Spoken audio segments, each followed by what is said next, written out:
Voilà la suite de la postière qui s'est fait arrêter par la police parce qu'elle était en train de distribuer le courrier dans un quartier riche. Suivez. Le concert est terminé. Je sais déjà qui vous êtes. Vous vous faites clairement passer pour un facteur qui essaie d'intercepter le joint pour obtenir des informations pour de futurs vols. Qui va être ici avec un gros paquet se faisant passer pour quelqu'un dans cette chaleur? Monsieur? Quelqu'un qui se prépare à cambrioler l'endroit, évidemment. Je n'ai pas dit que vous le voliez en plein jour. Voulons fermer. Cela signifie que vous recueillez des informations pour revenir le soir, découvrir qui est à la maison, qui n'est pas à la maison, qui laisse sa porte ouverte. J'ai remarqué quand je me suis approché, tu tremblais à cette porte d'entrée. Est-ce normal qu'un facteur ouvre la porte d'entrée? Non, je ne pense pas. Je laissais leur colis. Je ne l'achète pas. Voulez-vous aller voir le colis que j'ai laissé? J'ai tout vu. De toute évidence, vous l'avez fait. C'est pourquoi j'ai arrêté. J'ai observé, comme je l'ai dit, nous avons reçu 3 appels. D'activité suspecte. Activité suspecte. Femme suspecte faisant du porte-à-porte.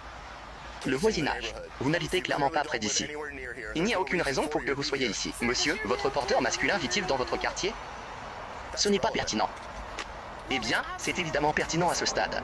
Bien sûr, je ne vis pas ici. Je travaille ici. Vous vous en tenez toujours à là. Une histoire masculine? Ah, sinon, pourquoi porterais-je cet uniforme chaud derrière ici dans cette chaleur? Comme un déguisement pour le cas du quartier.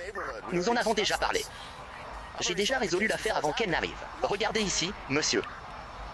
Je veux juste faire mon travail et vaquer à mes occupations. Et il est clair que vous êtes juste un peu trop zélé.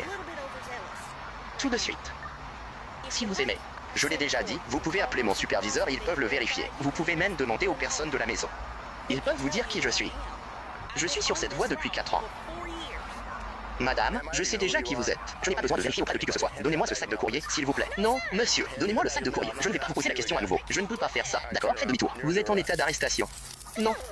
Sac enlevé.